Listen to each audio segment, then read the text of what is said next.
Hello and welcome to another episode of India and Hola, Global y Left. bienvenidos a otro episodio de India y la Izquierda Global. Si eres nuevo en el programa, por favor pulsa el botón de suscribirte. Además, considera hacerte miembro de YouTube, patrocinador o donar una pequeña cantidad usando el enlace en la caja de descripción. Demos la bienvenida a nuestro invitado de esta noche, Scott Ritter. Scott es un antiguo oficial de inteligencia del Cuerpo de Marines de los Estados Unidos, ex inspector de armas de la Comisión Especial de las Naciones Unidas, autor y comentarista. Scott, bienvenido de nuevo a India y la Izquierda Global. Scott, welcome back to India and Global Left. Muchas gracias por invitarme. Grace de Thorpe pedindo tu valoración sobre su conflicto en curso entre Irán y la alianza entre Estados Unidos e Israel. US-Israel. Bueno, ante todo, es un conflicto que nunca debería haber ocurrido, pero supongo que era inevitable que sucediera. Esto es más que una repetición de la guerra de 12 días, es una guerra existencial por la supervivencia y las apuestas no podrían ser más altas. Solo habrá un ganador en esta guerra, y tal como veo las cosas ahora, Irán parece estar en la vía interna para ganar. Eso significa que Estados Unidos será derrotado, humillado y obligado a retirarse de Oriente Medio. Israel quedará solo, y los estados árabes del Golfo tendrán que limpiar su territorio de bases militares estadounidenses. Ahora la gente puede sentarse aquí y decir que eso es una fantasía, pero les reto a que me contradigan en algo de lo que acabo de decir.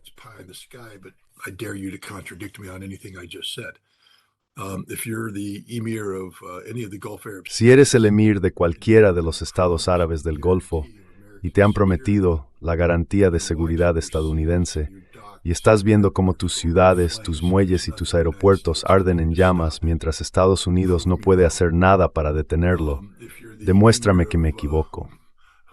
Si eres el emir de Bahrein y ves a la población chií levantarse en las calles amenazando con derrocarte, demuéstrame que me equivoco. Si eres el rey de Arabia Saudí y observas tus campos petrolíferos del este en llamas, demuéstrame que me equivoco.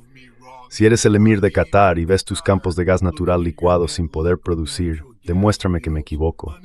Si eres un productor de energía en Oriente Medio y no puedes enviar tu energía fuera del estrecho de Hormuz, demuéstrame que me equivoco. Si eres Israel y ves cómo tus ciudades son golpeadas cada día, cada hora, demuéstrame que me equivoco.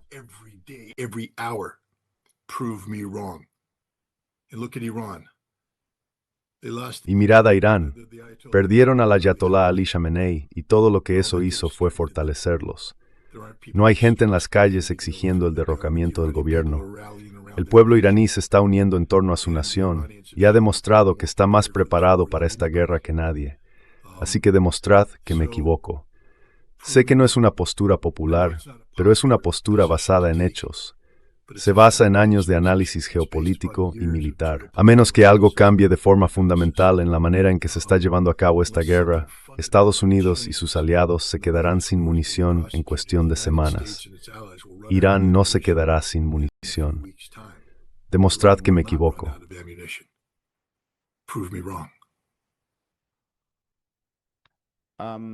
Can you tell us a little bit about, ¿Podría contarnos un poco sobre las reservas de munición? Hay informes que hablan de entre 3.000 y 8.000 misiles para Irán. Los analistas también señalan que los drones iraníes en particular, pero también los misiles, son más baratos y rápidos de producir en comparación con los sistemas estadounidenses de interceptores y misiles antibalísticos, que son mucho más costosos. ¿Podría darnos una idea Montgomery Tough de las reservas de munición fuerza militar de ambas partes? and the military strength of both sides? Bueno, ante todo, hay que entender que los iraníes llevan años preparándose para este conflicto. Así que no estamos hablando solo de la necesidad de producir. De hecho, no creo que los iraníes estén produciendo nada en este momento. Creo que sus capacidades de producción han sido evacuadas de las instalaciones y ocultadas, porque reconocen la inevitabilidad de la destrucción física de esas instalaciones. Pero siempre se puede verter nuevo hormigón, lo que no se puede reemplazar. Así que si el equipo está bien escondido, Estados Unidos e Israel estarán bombardeando instalaciones vacías. Eso significa que Irán no depende de armas que aún necesiten ser producidas.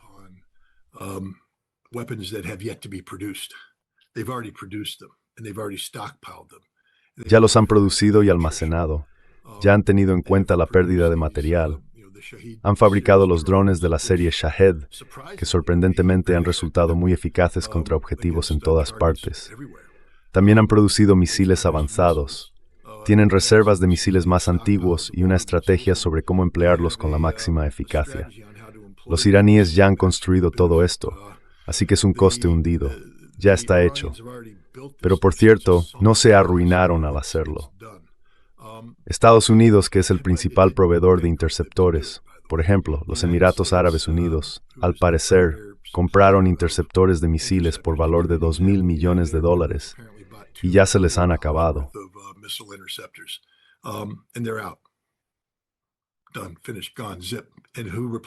Hecho, terminado, acabado, nada. ¿Y quién los reemplaza? Ahora mismo no hay ninguna línea de producción funcionando para reemplazarlos. Estados Unidos no ha entrado en modo de producción de guerra. Ya hemos sobrecargado todo el sistema suministrando sistemas de defensa aérea a Ucrania. Y ahora Oriente Medio ha agotado sus reservas. No queda nada para reponerlo. El propio Estados Unidos ha dejado otros teatros completamente desprovistos. Quiero decir, cuando el presidente tiene que decir, tenemos munición de sobra en todo el mundo, en realidad lo que está diciendo es, qué pena, mala suerte, Corea del Sur y Japón, nos llevamos los misiles destinados a defenderos. Mala suerte, Taiwán, esos misiles también se han ido. Y Europa, lo siento, también nos llevamos esos misiles.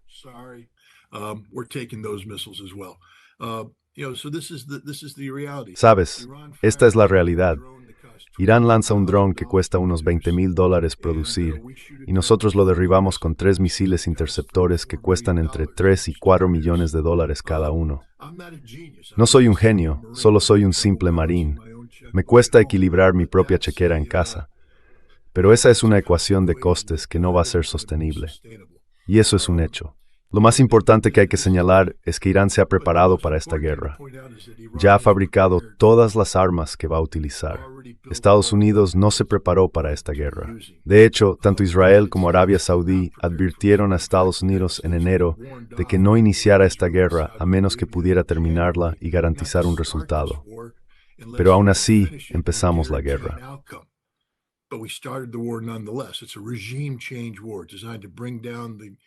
Es una guerra de cambio de régimen diseñada para derrocar al gobierno de la República Islámica de Irán.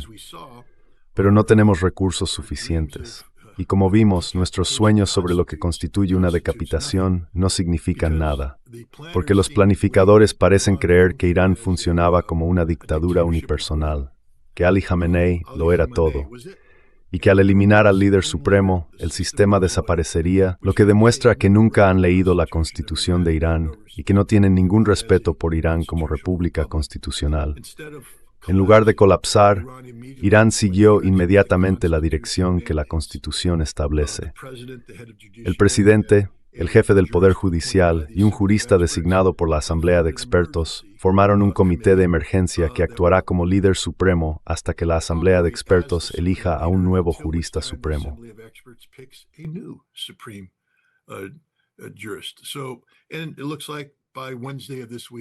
Y parece que para el miércoles de esta semana habrá un nuevo líder supremo. El país y el pueblo se han unido en torno a la República. Así que no solo no ha habido una decapitación, sino que el gobierno es ahora más fuerte que nunca, lo que significa que el principal objetivo de provocar el fin del régimen iraní ha fracasado. De hecho, fracasó con los primeros misiles que alcanzaron Teherán. Los primeros 6 misiles mataron a Ali Khamenei, a su nieta de 14 meses y a algunas otras personas. Tendemos a decir que eso significa que ganamos esta guerra. En realidad, significa que perdimos esta guerra, porque no logramos lo que queríamos lograr. Conseguimos exactamente lo contrario.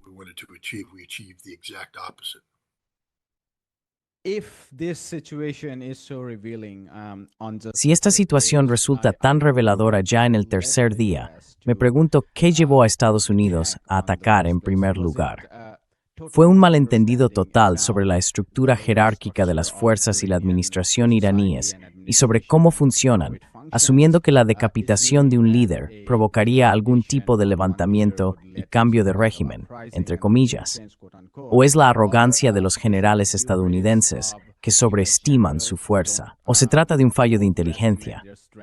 ¿Qué fue lo que llevó a este ataque, si ya en el tercer día todo resulta tan revelador?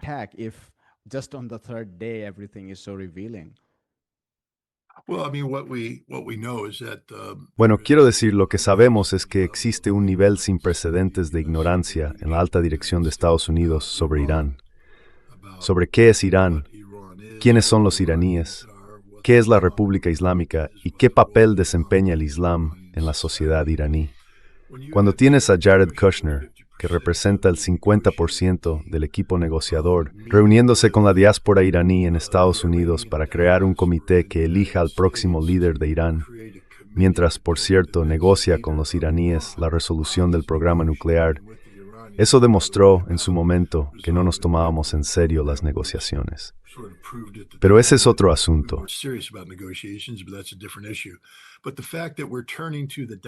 Pero el hecho de que estemos recurriendo a la diáspora para orientarnos sobre cómo será el futuro de Irán significa que no entendemos nada, porque la diáspora está compuesta por personas que son descendientes o los propios individuos que huyeron de Irán a finales de los años 70, cuando el Shah de Irán, Reza Shah Pahlavi, fue derrocado por la Revolución Islámica. Y estas personas no saben nada de Irán, no tienen apoyo en Irán. Y sin embargo, las escuchamos y les creemos porque hemos caído víctimas de nuestra propia ignorancia delirante sobre Irán. Odiamos tanto a la República Islámica que nos permitimos ignorar el hecho de que es la democracia más eficaz y funcional de Oriente Medio. Lo repetiré una vez más para que el público entienda realmente lo que estoy diciendo.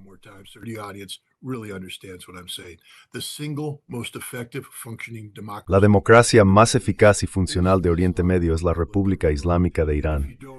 Y si no lo reconoces ni lo admites, entonces ya sabes, siempre he dicho que no se puede resolver un problema si antes no se define con precisión.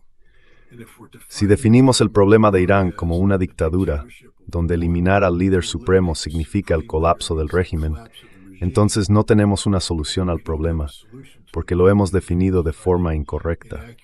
Así que existe esa ignorancia. Ahora bien, esa ignorancia debería ser superada por una comunidad de inteligencia cuya tarea es informar con precisión a los dirigentes. Pero nuestra comunidad de inteligencia se ha visto permanentemente incapacitada por la politización del proceso de inteligencia.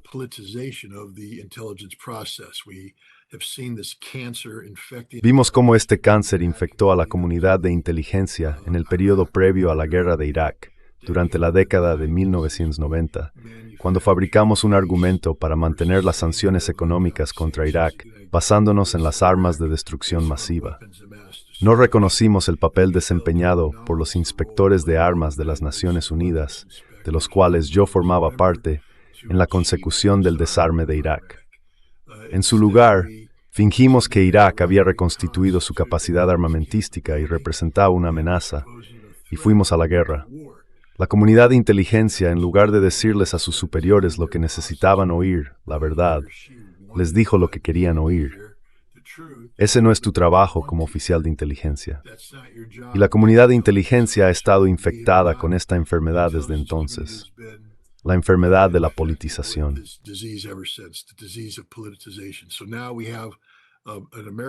Así que ahora tenemos a un presidente estadounidense que desea con todas sus fuerzas ir a la guerra contra Irán, buscando cualquier justificación y apoyo para las teorías fundamentalmente erróneas que sustentan esta campaña militar. Y la comunidad de inteligencia, en lugar de decirle la verdad, le miente.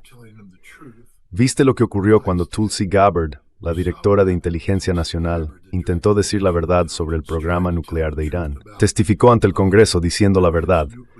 Pero cuando el presidente se enfrentó a esto, dijo, está equivocada, yo obtengo mi información de otra persona. ¿De quién? Esa es tu directora de Inteligencia Nacional. No hay nadie más, nadie por encima de ella, lo que significa que está recibiendo su información de Israel.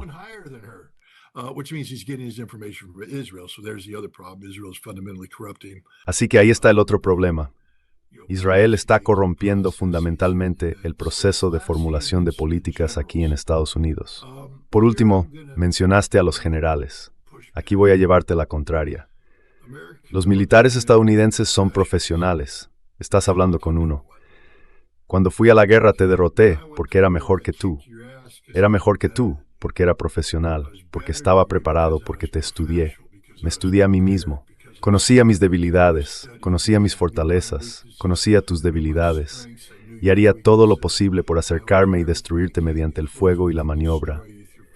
Y si no podía cumplir la misión, era lo bastante honesto como para decirle a mi superior, no puedo hacer eso con los recursos disponibles, porque mi trabajo no era hacer política. Mi trabajo era ejecutar un plan de acción militar.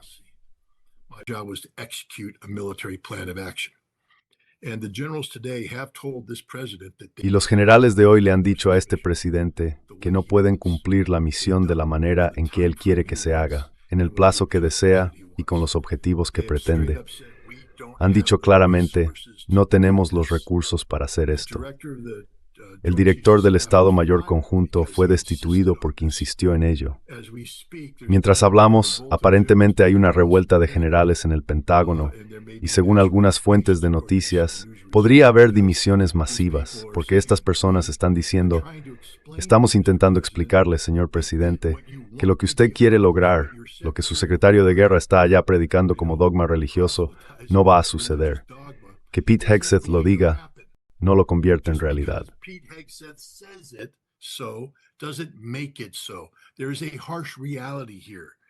Hay una dura realidad aquí. No tenemos los recursos para lograr lo que quieres en el plazo en que debe hacerse. Así que no culpo al ejército. El ejército tiene que obedecer órdenes legales. Incluso si le dices al presidente, no podemos hacer esto, si el presidente dice, hazlo, entonces debes hacerlo, a menos que sea inconstitucional. No existe un marco legal bajo el derecho internacional para llevar a cabo esta guerra, porque el Congreso ha eludido sus responsabilidades constitucionales en lo que respecta a declarar la guerra. El presidente ha asumido una autoridad ejecutiva unilateral que el Tribunal Supremo no ha contradicho, y los generales deben obedecer las órdenes legales que se les dan, incluso si saben que, al obedecerlas, van a perder la guerra.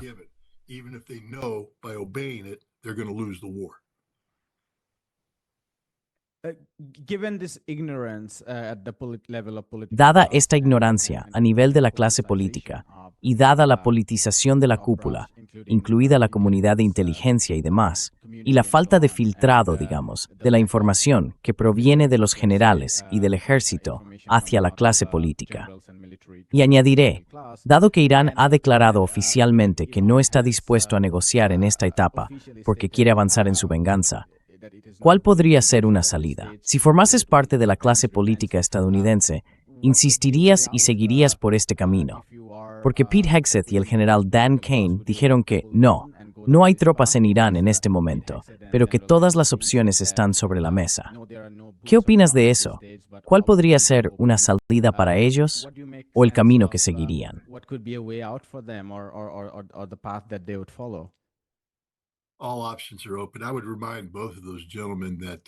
Todas las opciones están abiertas. Me gustaría recordarles a esos dos caballeros que, bueno, ya sabes, Pete Hegseth siempre me hace reír. Secretario de Guerra, aunque ese no es un término legal, es el secretario de Defensa. En su discurso bastante embarazoso ante unos 800 generales y almirantes el pasado octubre, creo que fue en Quantico, Virginia, dijo que su guerrero ideal era un capitán en 1993 o un sargento de Estado Mayor en 1993.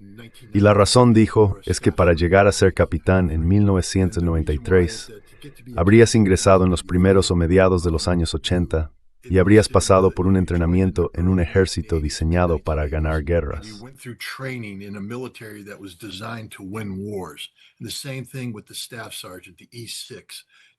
Y lo mismo con el sargento de Estado Mayor, el E6. Tú estabas allí como partidario de las tropas. Pete Hegseth me estaba describiendo a mí, porque yo soy esa persona.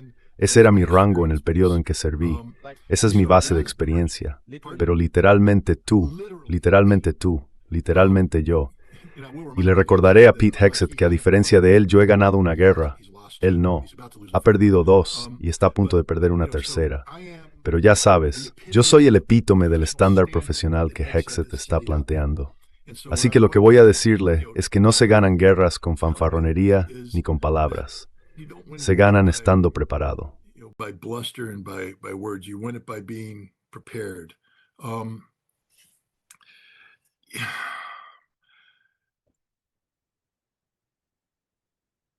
Repeat your question. Repite tu pregunta, porque me quedé tan atrapado en 1993 que la olvidé.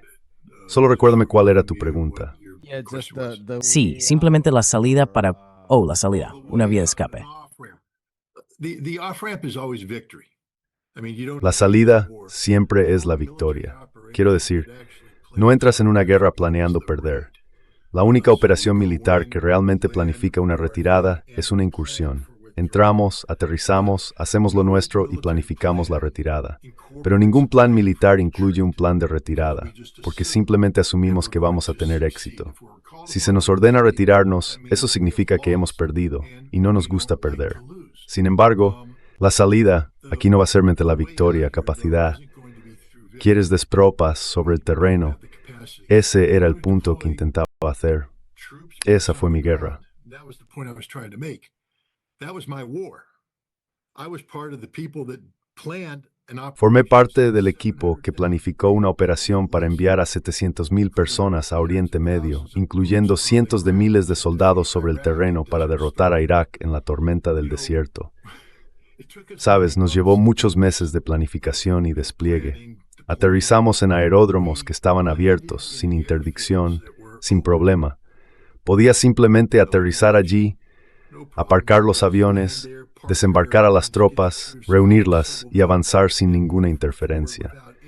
Nuestros barcos llegaron a los puertos y pudieron descargar a un ritmo normal, de modo que pudimos reforzar las fuerzas sobre el terreno.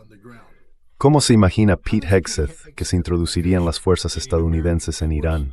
¿En qué aeródromos vas a aterrizar, Pete? What airfields are you going to land at, Pete? Because the last time I checked, every international airport. Porque la última vez que lo comprobé, todos los aeropuertos internacionales de la región estaban cerrados y bajo ataque. Todos los aeródromos militares han sido alcanzados por los iraníes. El entorno operativo es tan inestable que tendrías que huir y dejar todos tus aviones. Entonces, ¿dónde vas a aterrizar, Pete? ¿Dónde van a atracar tus barcos, Pete? Porque la última vez que lo comprobé, los barcos en los puertos que usaríamos están siendo atacados y hundidos. Pete Hegseth es un idiota, y cualquiera que le aconseje que podemos pasar a una operación terrestre en Irán es igualmente un idiota.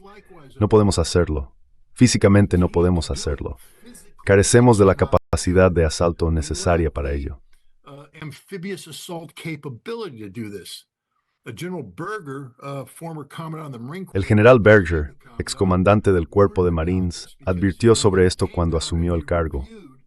Al convertirse en comandante, revisó sus responsabilidades para asegurarse de que el Cuerpo de Marines pudiera cumplir las misiones asignadas por la Autoridad Nacional de Mando. Leyó la Estrategia de Defensa Nacional y las directivas del Departamento de Defensa y dijo: no podemos hacer esto porque estamos atados a un sistema heredado de grandes buques de asalto anfibio. Embarcamos a cientos de marines en ellos, hoy cerca costa y si hunden uno de ellos estamos perdidos. En embarque exclusivamente lo que se iba por esquí. Yet that's exactly what will have to happen here. We will have to forcefully seize an Iranian Tendríamos que apoderarnos por la fuerza de un puerto iraní, luego tomar por la fuerza aeropuertos y después intentar desembarcar a cientos de miles de tropas bajo fuego.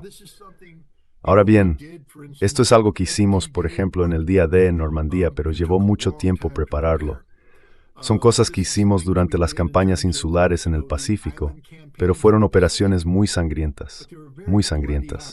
Y, con la excepción de Normandía, nunca invadimos un territorio tan grande como Irán. Así que digamos que desembarcamos en Chabahar. ¿Y luego qué?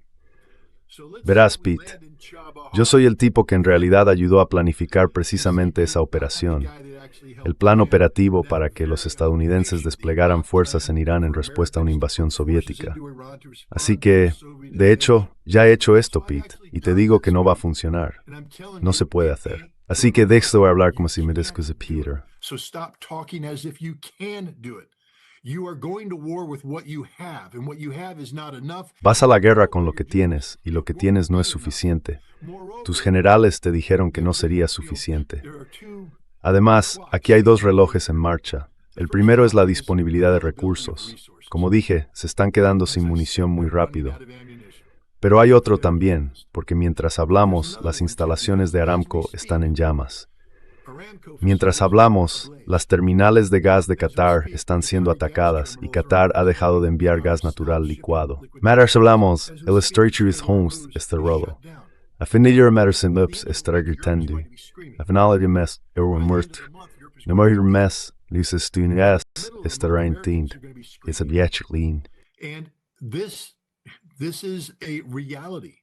This president will not be able to withstand. Este presidente no será capaz de resistir las presiones políticas que se le imponen tanto en el ámbito nacional como en el internacional, debido a las consecuencias de esta guerra ilegal de agresión. Y por eso es tan importante seguir señalándolo. Porque la gente dice, ¿y qué más da? A Trump no le importa. Al mundo sí le importa. Porque verás, si Irán realmente tuviera un arma nuclear que amenazara la paz y la seguridad internacionales, el mundo se apretaría el cinturón y estaría dispuesto a hacer lo necesario para acabar con Irán. Pero esta fue una guerra de elección. No era necesario librarla. Irán ya estaba cediendo todo lo necesario para garantizar que nunca tendría una vía hacia el desarrollo de armas nucleares. Y aún así, fuimos a la guerra.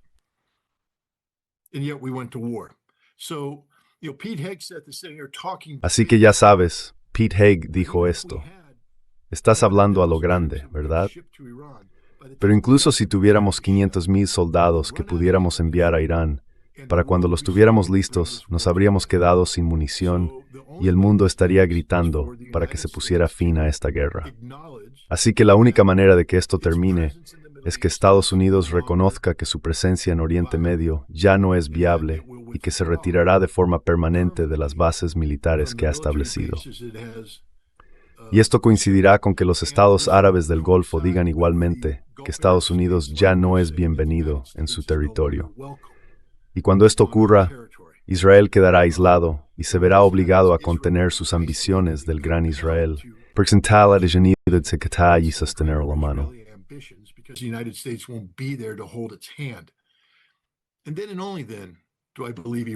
Y entonces, y solo entonces, creo que Irán se retirará, porque Irán no puede hacerlo por nada menos que eso.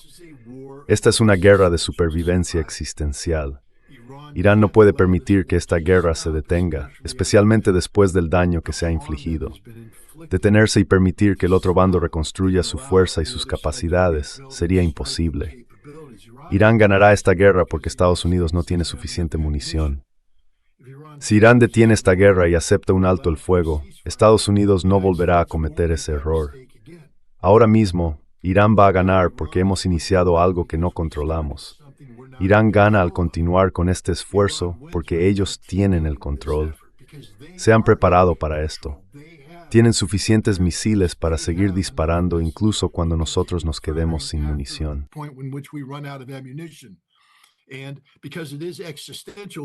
Y dado que es existencial, su pueblo estará dispuesto a pagar un precio más alto que, por ejemplo, la población de Europa, que no puede justificar esta guerra. No estaba preparada para ella y ya está tambaleándose económicamente por las consecuencias de su apoyo a otra guerra ilegal en Ucrania. Así que Irán tiene todas las ventajas aquí. Militarmente, están mejor preparados que Estados Unidos e Israel.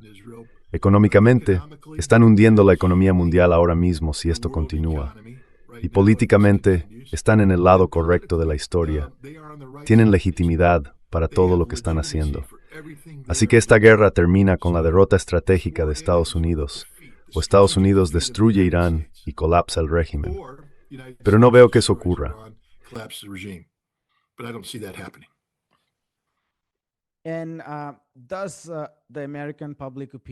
opinión pública estadounidense desempeña algún papel en esto? En 2003 y 2005, cuando Estados Unidos invadió Irak, la mayoría de los estadounidenses se unieron en torno a la bandera, y solo gradualmente, y con dolor, tras la resistencia de 2007, la opinión pública empezó a cambiar.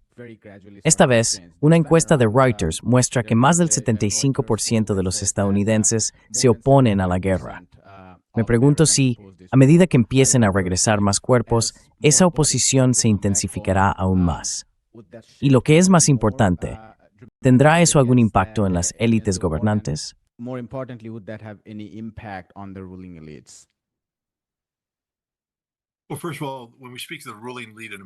Bueno, ante todo, cuando hablamos de la élite gobernante en Estados Unidos, estamos hablando de una nación que ha renunciado a su condición de república constitucional. Ahora funcionamos como un culto a la personalidad, con un dictador, Donald Trump, firmemente al mando.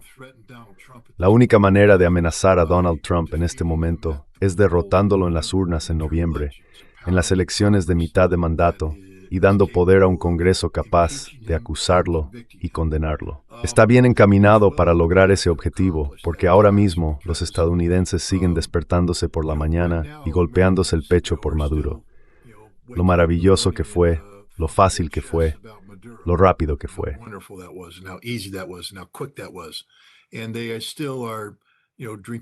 Y todavía siguen creyéndose el cuento de lo maravillosa, rápida y hermosa que será esta operación. Sí, perdimos a 4 estadounidenses. Sí, eso es horrible. Pero, oh Dios mío, matamos a Ali Khamenei y matamos a 46 miembros de la Guardia Revolucionaria. Y van a colapsar. Los iraníes van a rendirse. Y luego a la mañana siguiente nos damos cuenta de que no se están rindiendo. En una semana nos damos cuenta de que no se están rindiendo. Y entonces, cuando empezamos a pagar más en la gasolinera, cuando vemos la interrupción en nuestro propio comercio, quiero decir, ¿qué pasa cuando el precio del diésel se dispara y no podemos permitirnos enviar esas frutas, verduras y equipos electrónicos por todo el país y los estantes de Walmart se quedan vacíos?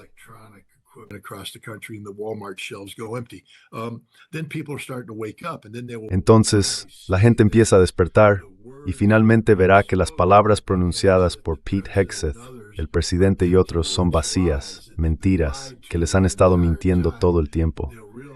Se darán cuenta de que no había necesidad de esta guerra, que fue una guerra de elección, no una guerra de necesidad.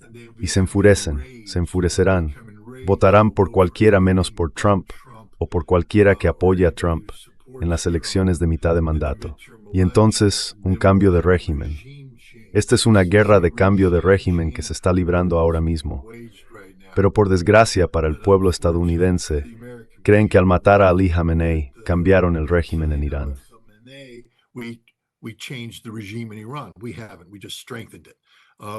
No lo hemos hecho, solo lo hemos reforzado. Y para Trump, lo que va a darse cuenta es que cuando te presentas con una plataforma de paz, cuando te llamas a ti mismo el presidente de la paz, cuando prometes no meternos en una guerra interminable, no importa lo que Pete Hegseth tenga que decir hoy, eso de esta no es una guerra sin fin, esta guerra tiene un final. No, esta es una guerra sin fin. Y el único final que tiene es tu rendición. Y el pueblo estadounidense no te eligió para que nos metieras en una guerra que vayamos a perder. Así que sí creo que habrá consecuencias políticas horribles para este presidente si pierde esta guerra.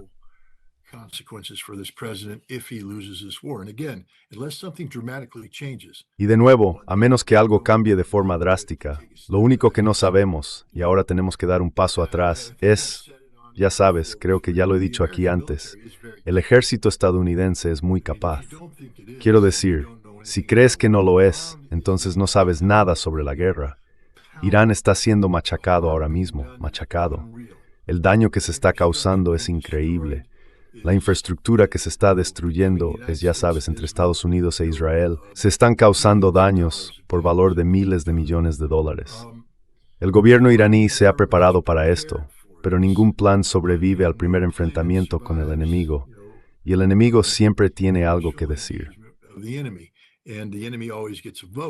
And so what we don't know is, Y lo que no sabemos es, ¿existen posibilidades o consecuencias no vistas de esta acción? ¿Es el gobierno iraní tan culpable de lanzar palabras vacías como Estados Unidos? Están prometiendo una larga campaña de lanzamientos de misiles balísticos mientras ocultan el hecho de que Estados Unidos destruyó la gran mayoría de los misiles almacenados. Hay mucho que no sabemos, pero diré esto.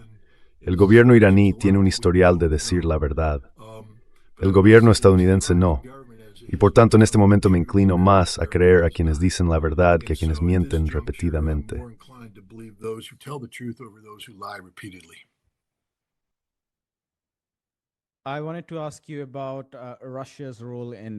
Quería preguntarles sobre el papel de Rusia en todo esto. Hay algunos informes sobre declaraciones rusas en apoyo a los Emiratos Árabes Unidos. Son declaraciones indirectas, citadas por Al Jazeera, que dicen que los rusos se han manifestado en contra de los iraníes a favor de los Emiratos Árabes Unidos. No tengo forma de verificarlo, ya que no leo ruso. Pero en general, ¿podría contarnos cuál es el papel de Rusia y cómo ven ellos el desarrollo de este conflicto?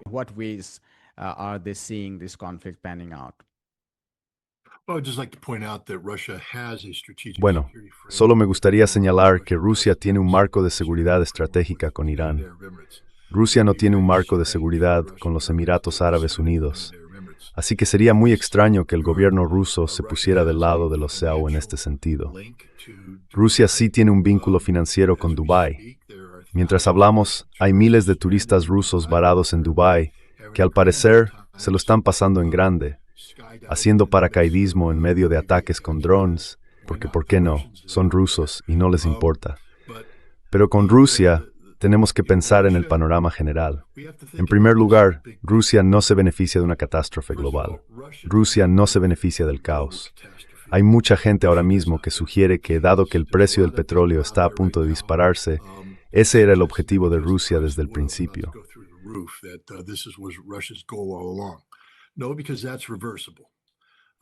No, porque eso es reversible.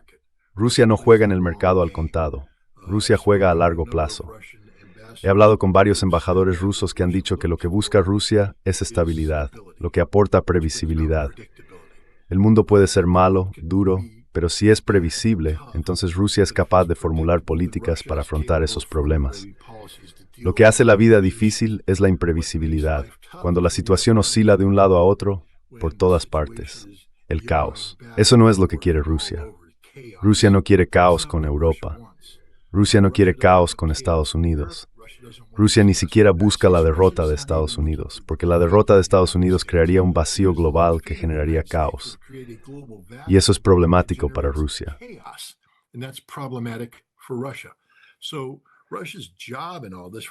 Así que la tarea de Rusia en todo esto, desde un punto de vista estratégico, es fomentar la estabilidad, pero hacerlo de una manera que garantice la supervivencia continua de Irán, tal como se manifiesta actualmente, la República Islámica de Irán. Irán no solo ha sido un aliado y un amigo de Rusia en sus momentos de necesidad, sino que además Rusia cuenta con este corredor económico norte-sur que busca desarrollar y que es muy importante para ella, no solo en términos de beneficios económicos a corto plazo, sino también estratégicamente, porque le permite operar con líneas de comunicación interiores en lugar de depender de las líneas marítimas de comunicación, que podrían ser interceptadas por una potencia naval estadounidense superior.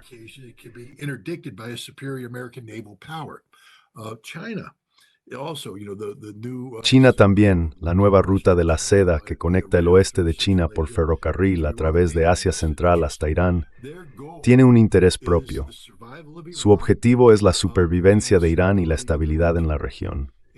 Así que creo que lo que van a hacer es reconocer que Irán ha sido situado no por algo que haya hecho o querido, sino por las acciones de Estados Unidos e Israel, en una guerra de proporciones existenciales. Del mismo modo que Rusia ha dicho que no puede aceptar un alto el fuego en Ucrania, que no resuelva las causas profundas de esa guerra, Irán no puede aceptar un alto el fuego en este conflicto si lo único que hace es mantener las causas profundas del mismo, porque eso solo garantizaría que el conflicto vuelva a producirse, y la próxima vez las partes estarán mejor preparadas.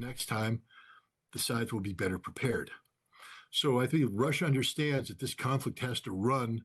Así que creo que Rusia entiende que este conflicto tiene que seguir su curso, un curso que dé lugar a un cambio fundamental en la alineación y la realidad geopolítica de Oriente Medio, uno que fomente la retirada de Estados Unidos de la región.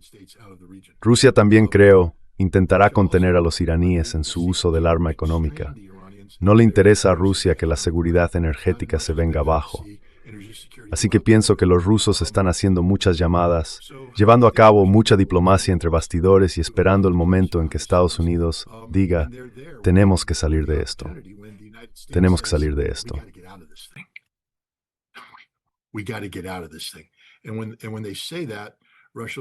Y cuando digan eso, Rusia dirá, de acuerdo, podemos ayudarte con eso. Porque Rusia no busca la derrota estratégica de Estados Unidos. Rusia busca la finalización de este conflicto en términos favorables para su aliado y amigo Irán, pero no quieren quemar la casa para conseguirlo. Así que creo que ese es el papel de Rusia en este momento. Es decir, no querían que esta guerra ocurriera. Prepararon a Irán tanto como pudieron para sobrevivir a las consecuencias de una guerra. Pero ahora su tarea es básicamente gestionar el caos, intentar aportar orden y estabilidad y estar ahí para ofrecer una vía diplomática de salida sí y cuando se presente la oportunidad.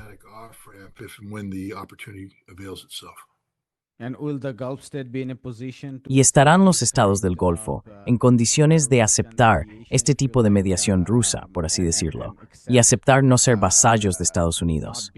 ¿O dependen demasiado de Estados Unidos y son incapaces de decirles a los estadounidenses, perdeos de vista?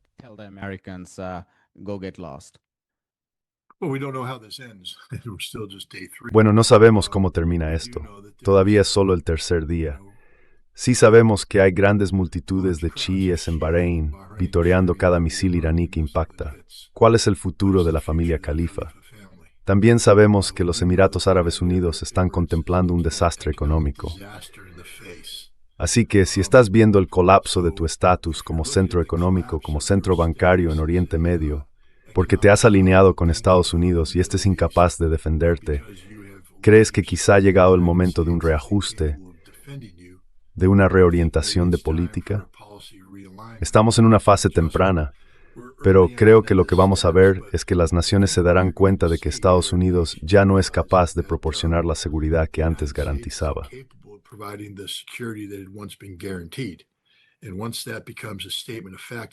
Y una vez que eso se convierta en una afirmación de hecho, en una afirmación de la realidad, tomarás la decisión correcta. Tampoco creo que Estados Unidos vaya a estar en condiciones de permanecer en la región. Sus bases están siendo desmanteladas. Cuando esto termine, se habrá eliminado una infraestructura militar estadounidense valorada en más de $100,000 millones. ¿De dónde vamos a sacar el dinero para reconstruirla? Así que se convierte en una especie de problema que se resuelve solo. Nos marchamos porque no queda nada a lo que aferrarse. Y luego está el otro asunto. El cambio de régimen es un arma de doble filo. Señalaría que algunos de estos regímenes en los estados árabes del Golfo podrían no sobrevivir a esta guerra. Bahrein muy bien podría caer. Y si Bahrein cae, ¿qué tipo de pasiones se desatarán con ello? ¿Qué pasará con Kuwait? ¿Qué pasará con Arabia Saudí?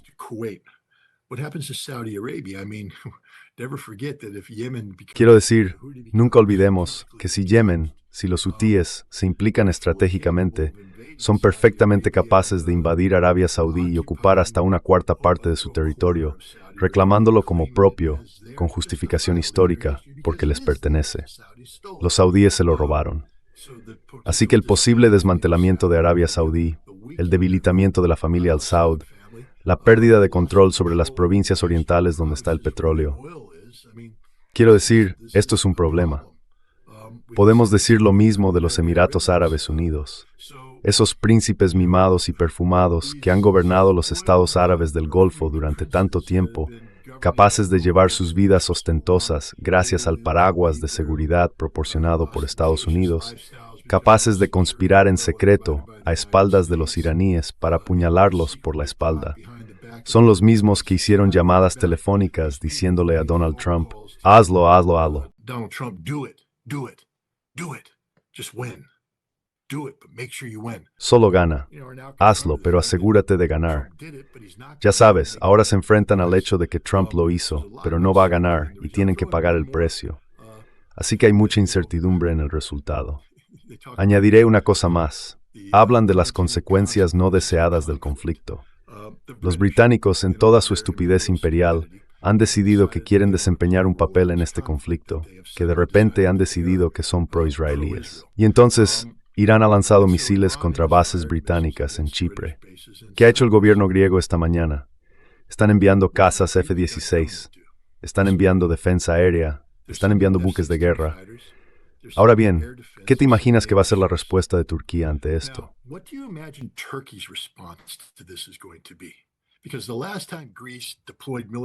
Porque la última vez que Grecia desplegó fuerzas militares en Chipre, Turquía invadió. Y Turquía no va a quedarse de brazos cruzados y permitir que Grecia lo haga de nuevo. Así que es muy posible que veamos en un futuro muy cercano una nueva guerra regional entre Turquía y Grecia. ¿Y no será eso bonito? La OTAN luchando entre sí. Y esta será una guerra de proporciones existenciales porque Turquía irá a por el golpe de gracia contra Grecia. No van a tolerar esto. ¿Y entonces qué va a hacer la OTAN?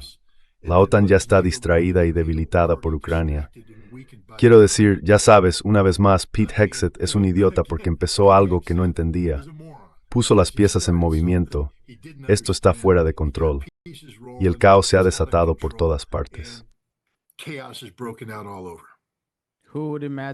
imaginaría que unos misiles iraníes en Eurasia abrieran más puerta a este tipo de caos? Lo dejará así ahora. Los iraníes lo imaginaron porque conocen el mundo mejor que nosotros. Los iraníes están mejor preparados que nosotros. Los iraníes son más inteligentes que nosotros.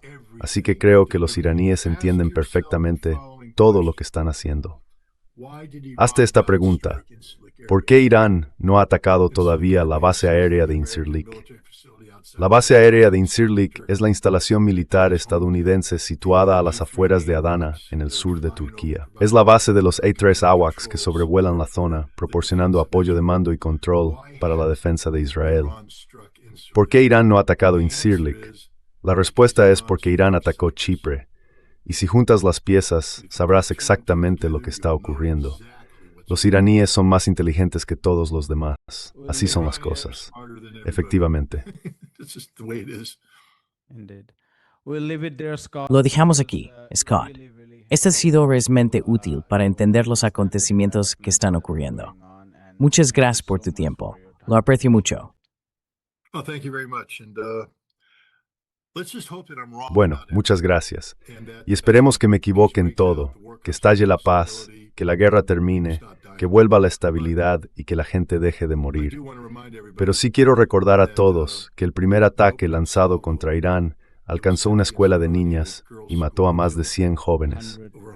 Así que si alguna vez va a haber venganza, recordad qué lado tiene la mayor justificación para infligirla al otro.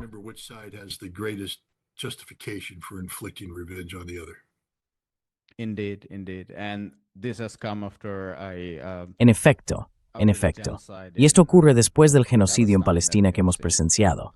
Sabemos que una de las partes es plenamente capaz de cometer genocidio. Así que Scott, gracias de nuevo. Que tengas un excelente resto del día. Tú también.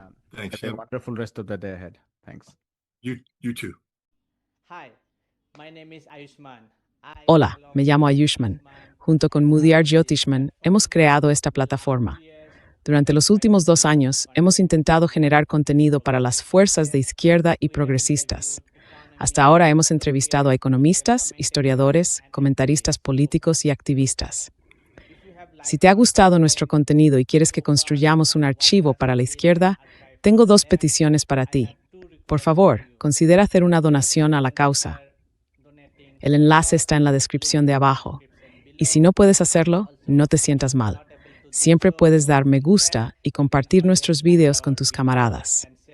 Por último, no olvides pulsar el botón de suscribirte.